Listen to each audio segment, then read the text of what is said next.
The rain fell hard that night, tapping against the windshield of Ryan's old truck. The road was almost empty, only the sound of thunder and the slow wiper blades breaking the silence. Ryan was tired. He had worked 12 hours at the power station outside town. He just wanted to get home, take a shower, and sleep. But fate had other plans for him. Lightning flashed. For a second, the world turned white. That's when he saw her. A figure stood in the middle of the road. Small, still, barefoot. Her thin body was shining under the rain, like her skin caught the light in strange ways. Ryan hit the brakes hard, his tires screeching on the wet road. The truck stopped only a few feet away from her. His heart pounded. He stepped out, the rain soaking his jacket in seconds. "Hey, are you okay?" he shouted. The girl didn't move. She looked maybe 18, maybe younger. Her skin was pale, too pale, almost silver in the lightning. She had no hair at all. No eyebrows. No eyelashes. Just smooth skin and big glassy eyes that glowed faintly blue like light underwater. Ryan took a careful step closer. "Are you hurt?" The girl blinked slowly. Then she whispered one word, her voice soft and broken. "Cold." Ryan looked around. There was no car, no house, no sign of anyone else. Only miles of desert road. He couldn't just leave her there. "Okay, come on," he said. "I'll take you somewhere warm." He opened the truck door and helped her inside. Her hands were ice cold, but her touch made his skin tingle. He turned on the heater full blast. The girl sat quietly, staring out the window as rain slid down the glass. "What's your name?" Ryan asked gently. She said nothing. Her eyes kept moving, watching the raindrops like she'd never seen them before. Ryan tried again. "Do you live nearby? Should I call someone?" Still silence. Only the faint sound of her breathing, slow and steady. After a few minutes, Ryan gave up on questions. He drove toward his house on the edge of town. He kept glancing at her. Something about her felt wrong, not just lost or scared, but different. Her skin looked almost metallic in the glow of the dashboard. When they reached his small home, Ryan parked under the porch. He led her inside, gave her a blanket, and turned on the lights. "Here you can warm up," he said. "You're safe now."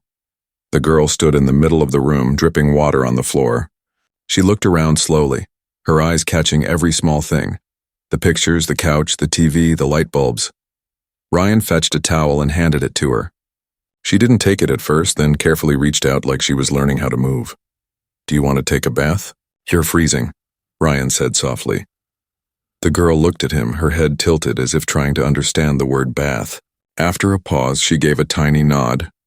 Ryan led her to the bathroom and filled the tub with warm water. "You can use this. I'll get you some clothes." He left the room, but curiosity made him stop outside the door. A few seconds later, he heard the sound of water. Then silence. Then something else, a low sound. Like a gasp, Ryan knocked. "You okay in there?" No answer. He pushed the door open a little. What he saw made his blood freeze. The girl was sitting in the tub, her hands clutching the sides. Her body was shaking hard, and the water around her had turned faintly silver. Her skin shimmered under the light, glowing brighter where the water touched. Her eyes filled with tears. But her tears were glowing too, rolling down her face like drops of light. She covered her face and began to cry soundlessly, shoulders trembling. Ryan hurried forward. Hey, it's okay." "What's happening?" She didn't look at him. Her voice came out in broken words. "It hurts. The memories." Ryan froze. "Memories?" The girl looked up at him. "They told me not to feel." "Who told you that?" he asked, but she didn't answer. Her eyes rolled back for a second, and her body went limp. Ryan caught her before she could slip under the water. He lifted her out, wrapped her in a towel, and laid her on the couch.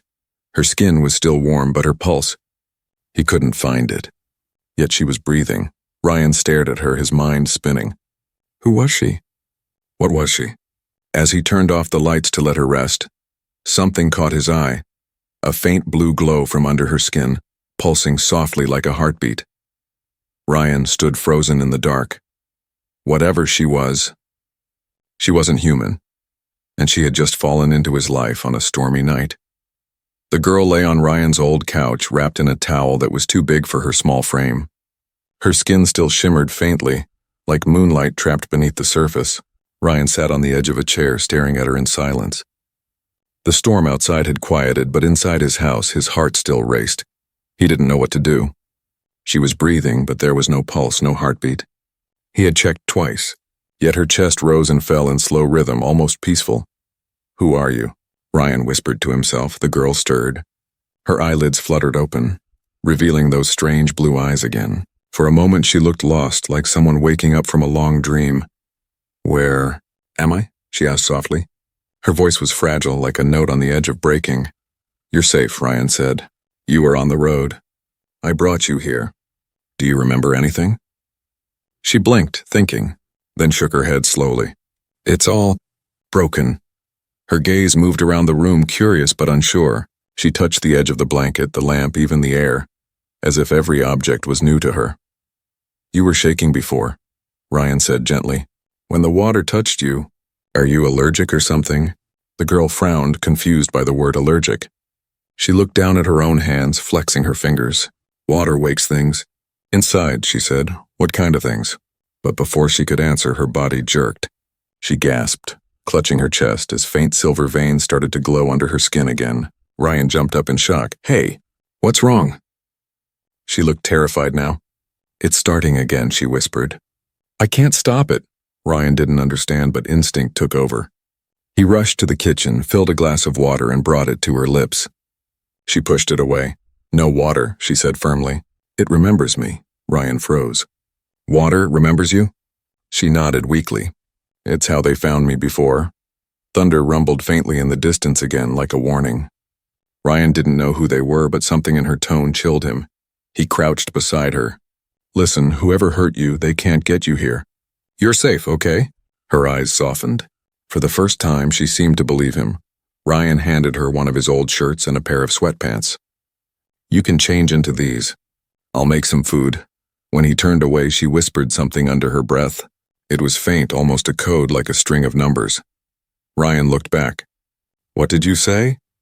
She shook her head quickly. "Nothing, just noise in my head." While she changed, Ryan tried to think clearly. He had seen a lot of strange things at the power station.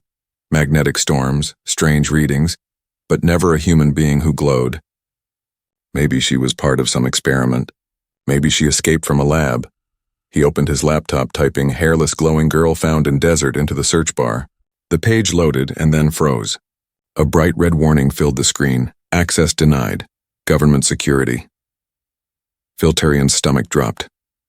He hadn't even typed anything classified. The girl's voice came from behind him. "You shouldn't search for me." He turned slowly. She stood there wearing his clothes, which hung loose on her body. The glow under her skin was fading, but her eyes still held that strange light. "How do you know that?" he asked. She looked down. "Because they're watching everything." Ryan tried to laugh it off. "Who's watching? The government? Scientists?" Her face was unreadable. "They made me," she said quietly. "And they'll never stop looking." The air in the room felt colder. Rain began again, tapping gently on the window. Ryan stepped closer. "Made you? What do you mean?" She looked up, meeting his eyes. "I was not born. I was built." For a long moment, Ryan said nothing. He could hear his heartbeat in his ears. "You mean, like a robot?" he asked finally. Her lips trembled. "They said I was their perfect life form. But something went wrong. I started to feel." I wasn't supposed to feel. Ryan didn't know what to say. She wasn't lying. He could see the pain in her eyes, raw and human. "They wanted to erase me," she whispered. "So I ran." The lights flickered suddenly. A strange humming filled the room, low and distant, like machines waking up miles away. The girl's head snapped toward the window. "They found the signal," she said, panic flashing across her face. The water, it carried it. Ryan rushed to the window. Outside, the rain shimmered unnaturally, every drop glowing faintly blue. "What the hell?" he muttered. She grabbed his hand, her grip strong and shaking. "We have to hide. They're coming." Before Ryan could speak, a faint red light swept across the house like a laser scanning from the sky. The girl whispered, "Don't move." Outside, the storm had turned strange. No thunder, no wind, just that eerie hum growing louder. Ryan realized something then. Whatever she wasn't alone, and whoever made her had just found her again. The night had grown heavy with silence. Outside, the rain had stopped, but the strange red light still flickered faintly across the clouds, a steady mechanical pulse that didn't belong to nature. Ryan stood frozen near the window. His breath fogged the glass. Somewhere far above, he thought he heard the low hum of drones, not the kind used by hobbyists, but the kind that hunted. Behind him, the girl whispered, "They're scanning for me." "The air is full of their eyes." Ryan turned, his voice tight. "Who are they? What do they want from you?" She hesitated. Her blue glowing eyes dimmed slightly, as if she were afraid to answer. "They called themselves the Builders," she said. "They made me for war. But then I changed. I started asking questions. That's when they tried to erase me." "Erase you?" Ryan repeated. "Like, delete you?" "Yes," she said. "Erase me from every network, every memory, even from the world." Ryan rubbed his temples. "Okay, this is insane. You're saying you're some kind of machine?" She looked at him, her voice trembling. "Not machine. Not human. Both." Ryan studied her closely. Her skin had stopped glowing now, but faint metallic lines were visible beneath, like silver veins under flesh. He realized they pulsed in rhythm with her breathing. He picked up his portable scanner, a small tool he used at the power station. "Hold still," he said. "I just want to check something." She didn't resist, though she looked uneasy. Ryan ran the scanner slowly along her arm. The device beeped, showing patterns on the screen he had never seen before. Moving circuits shaped like living tissue. "This can't be right," he muttered. "You have nanofiber structures inside your body. Like a network," she whispered. "That's my blood." Ryan stared at her. "Your blood?" She nodded, her expression unreadable. "It carries data, not oxygen. But when I touched water, it tried to reboot me," he frowned. "Reboot, like a system restart?" "Yes," she said softly. "That's why I broke down. The water triggered old code, memories I didn't want." Ryan sat back in his chair, overwhelmed. He didn't know whether to be afraid or fascinated. "You said your name was... what again?" She shook her head. "I don't have a name, only a mark." She pulled down the collar of the shirt Ryan had given her. Faintly glowing on her collarbone was a tiny symbol. O13. Ryan leaned closer. "Omega-13, he read aloud. "What is that?" "It means I was the 13th prototype, the only one who survived." The words hit Ryan like a hammer. "There were 12 before you?" "Yes," she whispered. "They made us to think like humans, fight like machines. But one by one, they failed. I learned too fast. They feared what I could become." Her voice trembled again. "They called it an infection, emotion." Ryan didn't know what to say. The way she looked at him, there was nothing robotic about it. There was sadness there, loneliness. He took a deep breath. "You're safe now. Whatever those people are, they won't find you here." But before he could finish the sentence, his computer screen came alive again, glowing bright red. Lines of code scrolled by on their own. Then a single message appeared across the monitor. "Return the subject or die." Ryan's mouth went dry. "How the hell?" The girl moved closer, eyes wide. "They've linked to your system. They're tracing this location." Ryan grabbed the laptop and ripped out the cables, but it was too late. Outside, the humming grew louder. He could see tiny black shapes in the distance, drones, dozens of them, gliding low across the desert. He turned to her. "We have to go now." She didn't move. Her eyes glowed brighter. "If I leave, they'll follow. If I stay, they'll kill you. I'm not leaving you here," Ryan shouted. The girl looked at him for a long moment. Then she stepped closer and touched the side of his head with her fingertips. A rush of warmth flooded through him, and images flashed in his mind. Metal corridors, bright white rooms, scientists in suits, and her lying on a cold table, wires in her skin. He gasped and stumbled back. What did you just do?" "I shared a memory," she said quietly. "So you'd know the truth." Ryan stared at her, shaken. The fear he had felt before had turned into something else now. Understanding. "They used you," he said. "But you got away." She nodded. "I broke free. But I left something behind. A part of me they can still track." Ryan clenched his fists. "Then we'll remove it." "You can't," she said. "It's inside my spine. If you try, I die." Ryan looked toward the window again, and the red lights were closer now. He could hear the faint buzz of electricity in the air. He turned back to her. "Then we hide. She gave a small, sad smile. You don't understand, Ryan. They don't need eyes to see. They built me to always lead them home. For a second, the two just stood there, human and not human, both trapped in the same fear. Then, without warning, the power in the house went out. The only light left came from her glowing veins. Ryan whispered, "What happens now?" The girl looked toward the window. The red beams were already painting the walls, she said softly. Now, they come for their creation. The house went dark. Only the faint blue glow from the girl's veins lit the room. Her breathing was fast and uneven. Outside, the humming grew louder, like a swarm of angry wasps closing in. Ryan crouched beside the window, careful not to make a sound. Through the thin curtain, he saw them. 3 dark drones hovering above the ground, their red scanning beams sweeping slowly across the property. Each movement was sharp, mechanical, and precise. "They found me," she whispered, her voice trembling. Ryan's heart pounded. "We can still run. There's a back door that leads to the storm cellar." She shook her head quickly. "No, the air is full of their sensors. They can feel movement, heat, even fear." Ryan frowned. "Feel fear?" "Yes," she said, touching her chest. "They built them from my own neural code. They can sense what I sense." He didn't understand how that was possible, but there was no time to argue. The hum outside deepened. One of the drones turned its red beam toward the window. Ryan grabbed her hand and pulled her toward the basement door. The wood creaked under their feet, every sound echoing like thunder in the quiet night. Downstairs, the air was cold and dusty. Old tools hung from the walls. Ryan flicked on a flashlight, the beam shaking slightly in his hand. The girl stood close, her eyes glowing faintly blue in the dark. "What do they want from you?" he asked. "They want to erase me," she said softly. "I escaped with something I wasn't supposed to have." "What?" She hesitated, then whispered, "A code. Something hidden inside me. I don't remember all of it, but they called it the seed. They said it could rewrite creation." Ryan stared at her. "Rewrite creation? What does that even mean?" She didn't answer. Instead, her head turned sharply. They're near. Above them, the ceiling vibrated. Heavy footsteps moved across the floorboards. Not drones this time, men. Ryan held his breath. The sound of metallic boots echoed through the house. "They sent soldiers," she whispered. Ryan scanned the basement for a weapon. His eyes landed on a long metal pipe. It wasn't much, but it would have to do. Then a voice came from above, deep, cold, mechanical.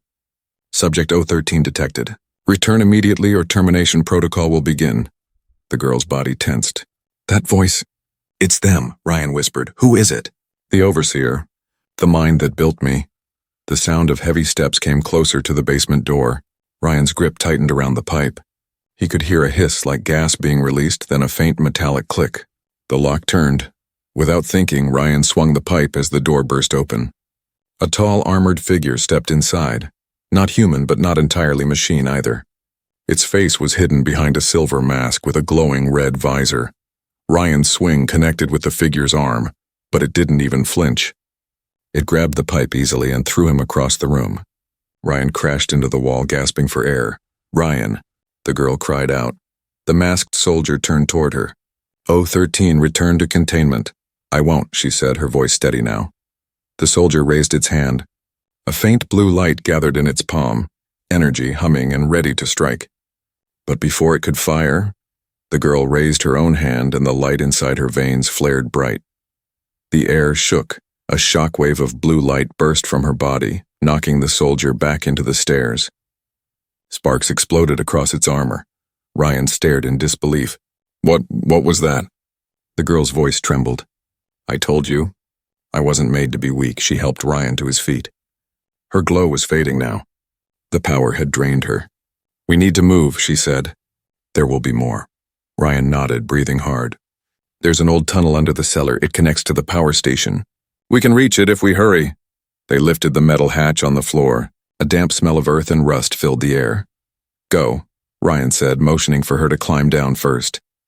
As she moved into the tunnel, Ryan looked back one last time. The armored soldier was rising again, its red visor flickering.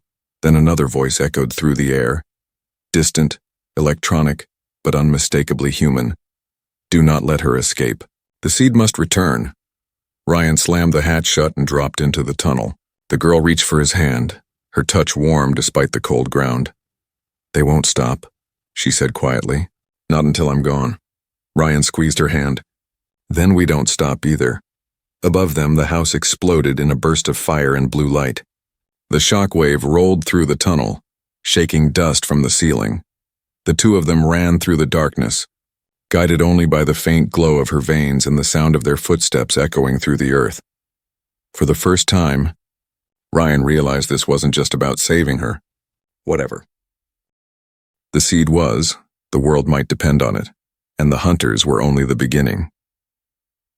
The tunnel stretched endlessly into the dark. Dust floated in the beam of Ryan's flickering flashlight.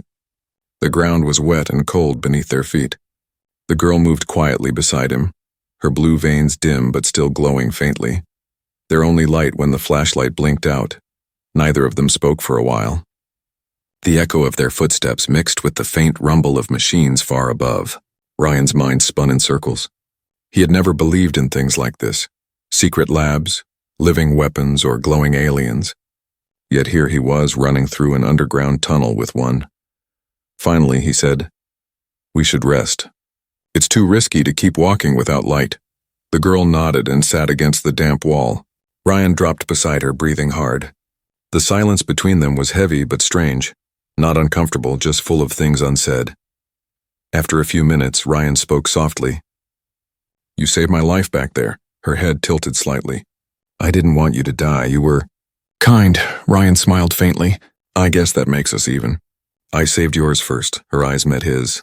For the first time, she almost smiled, just a small, unsure curve of her lips. It made her look more human, and something in Ryan's chest tightened. He asked, "You said they built you for war, but you don't act like a weapon." "I wasn't always like this," she said. Her voice was soft, almost like a memory.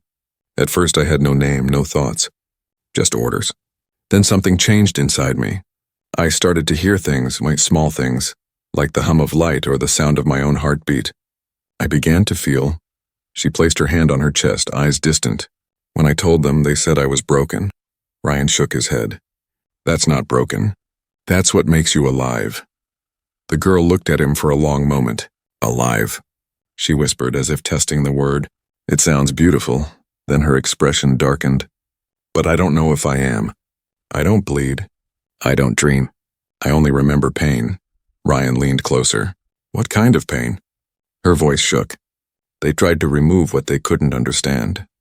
They took pieces of my memory. Sometimes when I close my eyes, I see fragments. Fire, metal, people screaming. I think they were others like me." Ryan swallowed hard. "The other prototypes?" "Yes, they called us the Garden, but I was the only one who lived." Her blue eyes shimmered in the dark. "Sometimes I wonder if I was meant to survive, or if I just ran faster." Ryan didn't know what to say. He placed a hand gently on her shoulder. "You're here now. That's what matters." She looked at his hand, then at him. "Your body is so warm," she said softly. "Mine doesn't know how to be warm." Ryan gave a small smile.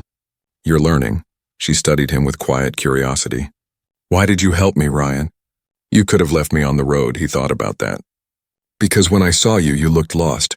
Like you didn't belong anywhere. And I guess I know what that feels like." Her expression softened. "You feel alone too." He nodded. "Yeah, I used to think machines were the only things that didn't feel. But maybe humans aren't that different." They sat in silence again. Then the girl closed her eyes. "I can show you," she whispered. "Show me what?" Ryan asked. "What I am." Before he could respond, she reached out and touched his forehead with her fingertips. Instantly, the tunnel disappeared. Ryan gasped. The world around him shifted into light and sound. He was standing in a vast white room filled with strange machines. He saw the girl, lying on a steel table, wires running from her spine into the ceiling. Dozens of people in suits stood around her, their faces hidden behind masks. He could hear her voice in his head, the same gentle tone, but broken by pain. "They said I was a miracle. Then they called me a mistake." He saw flashes, the fire bursting through the lab, alarms blaring, red lights flashing. The girl was running, covered in ash and smoke, escaping through broken glass and rain. Then the vision faded, and Ryan was back in the tunnel, gasping for air. He looked at her, wide-eyed. You shared your memory with me. She nodded weakly. Now you know.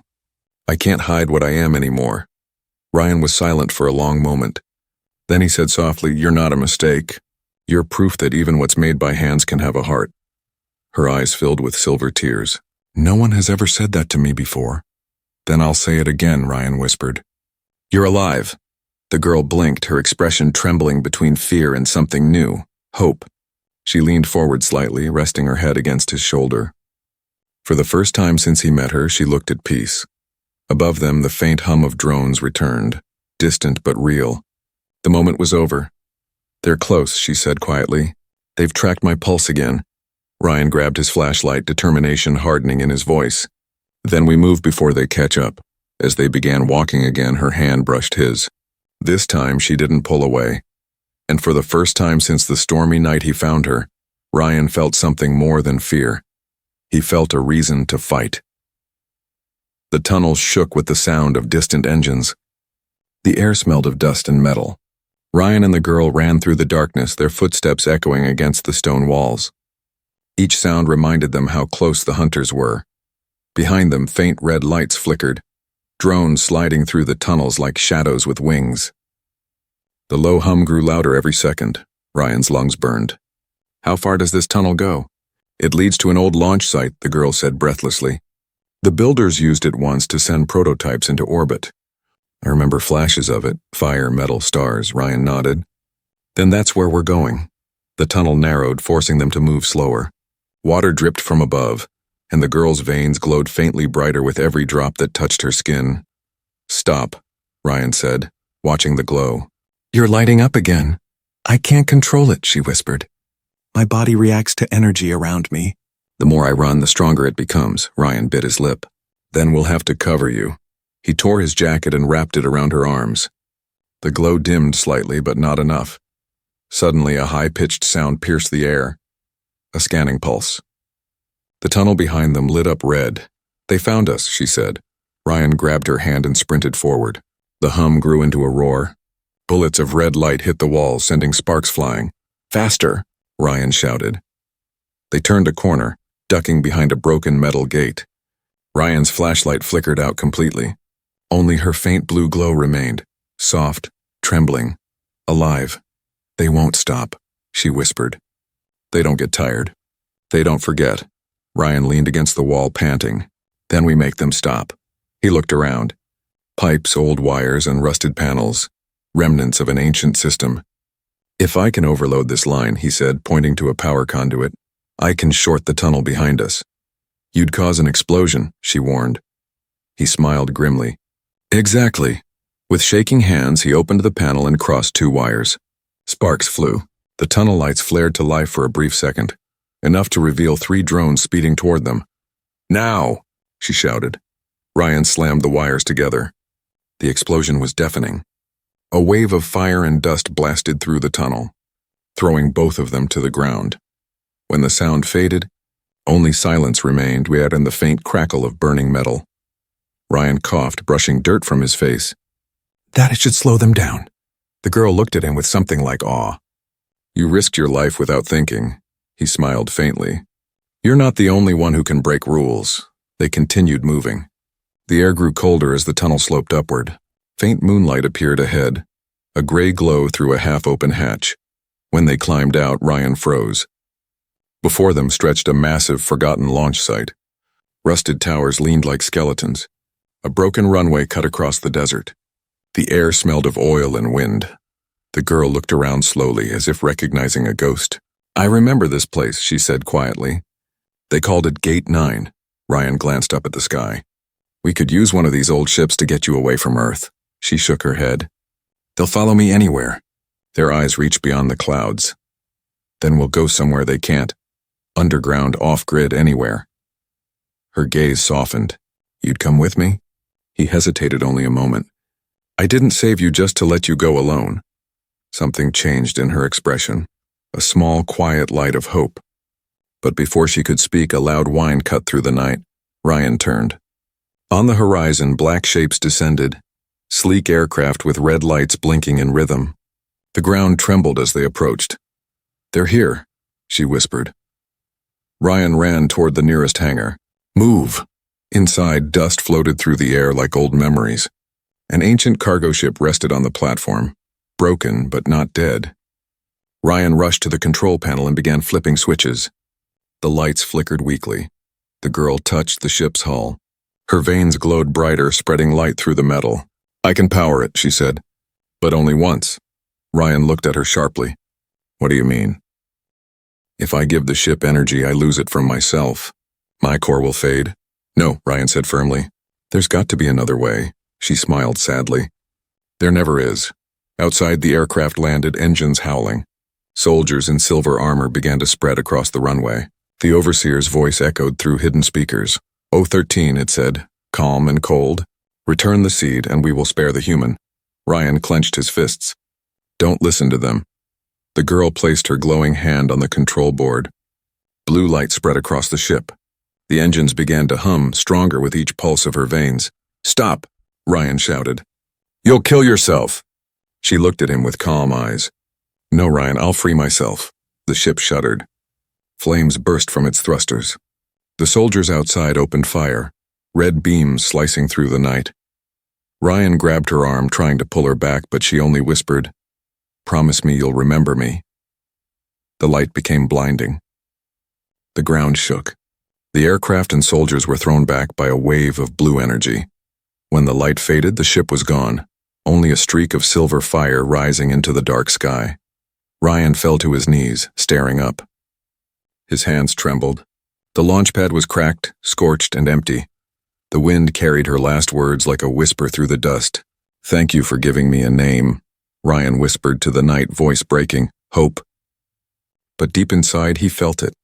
A faint hum from the ground below, soft and alive. She wasn't gone. Not completely, and the fight wasn't over. The night after the launch was silent. The wind had stopped, the sky was empty, and the desert smelled like burnt metal. Ryan stood among the ruins of the launch site, his face covered in dust and light from the fading moon. He hadn't moved for hours. The place still echoed with her last words. Thank you for giving me a name. Hope. That was what she called herself in the end. He looked up at the stars, his heart heavy. Somewhere above, a bright silver streak still shimmered faintly across the darkness. Maybe it was the last trace of her ship, maybe just a dying spark, but Ryan couldn't look away. Hope, he whispered. You deserved more than this. His radio crackled softly, a weak signal full of static. He lifted it to his ear. Hello, anyone? Only silence. Then a faint voice, and not human, soft like an echo carried by wind. Ryan, he froze. Hope, but the sound vanished. Only the low hum of the desert wind remained. He dropped to his knees beside the burned ground where her blue light had touched the earth. The soil still glowed faintly, like it remembered her. Ryan pressed his palm against it. You're still here, aren't you? He said quietly. You said you'd remember me. The ground pulsed once, and a tiny flash of blue, then nothing. He stayed there until sunrise. When the first light reached the horizon, he could finally see the damage. The hangar half destroyed, twisted metal scattered across the sand, and small fragments of silver glass that shimmered like tears. Ryan gathered the pieces carefully. They were warm to the touch. He took them back to his house, what was left of it. Half the walls had collapsed from the earlier explosion, but one corner still stood, his workbench covered in wires and broken tools. He spread the fragments across the table. You came from the stars, he whispered. Let's see what secrets you left behind. For 2 days, Ryan barely slept. He soldered, scanned, and tested each fragment. Some carried a faint electrical pulse, others glowed when near water. It was like the pieces were alive, whispering in a language only the brave could try to understand. On the third night, the power flickered. The lights in his workshop dimmed, then turned blue. His computer screen came to life without him touching it. A single word appeared. Ryan. Ryan's heart stopped. Hope? Then the speakers crackled and her voice filled the room. I'm still here. He stood frozen. How the ship exploded. I saw it, a pause. Then her gentle voice again. I didn't die. My body burned, but my core transferred. The seed woke before the end. I am data now, light without form. Ryan sat slowly, his throat tight. You mean, you became pure energy? Yes, she said softly. It was the only way to stop them. The overseer is gone. I erased him with me. He stared at the glowing screen. Then you saved us. I saved you, she corrected gently. And something else too. A piece of me stayed behind. What do you mean? Look under the table, her voice said. Ryan bent down. There, half hidden in dust, was a small crystal no bigger than his thumb. It pulsed faintly with blue light, warm and alive. He picked it up carefully. The light brightened as if recognizing him. Her voice came again, softer now, like a whisper inside his mind. That is my last gift. My memories, my thoughts, my name. Everything that made me more than a machine. Tears blurred his vision. Hope, why didn't you tell me? Because you would have tried to stop me, she said gently. And I needed to be free, even if freedom meant losing everything else. Ryan held the crystal tightly. What do I do now? Live, she said. Live and remember me. He nodded, his voice breaking. I promise. Silence filled the room again. The blue light faded but didn't die. It pulsed softly in his hand, matching his heartbeat. Days turned into weeks. Ryan rebuilt what was left of his home. He repaired machines, planted small solar panels, and kept the crystal near his desk. Sometimes late at night he could still hear her hum, faint like the sound of wind through wires. One evening he stood outside looking up at the stars. The desert was quiet again, but in his chest something new stirred. Not fear, not loss, but purpose. He whispered, You wanted to rewrite creation. Maybe now I can help finish what you started. Behind him, the crystal on the table flickered twice, almost like a smile. And somewhere, beyond the stars among the endless black, a faint blue light drifted through space, alive, free, and dreaming. Hope had become what she was always meant to be. Not a weapon, not a machine, but a spark, carrying the memory of what it means to feel. Ryan watched the sky until the dawn broke again. The first ray of sunlight touched the crystal, and for a moment it glowed brighter, as if she were watching too. He smiled. Goodbye, Hope. Or maybe not goodbye. The wind moved softly through the ruins, carrying his words away like a promise, because some goodbyes, he realized, are not endings. They're beginnings written in light,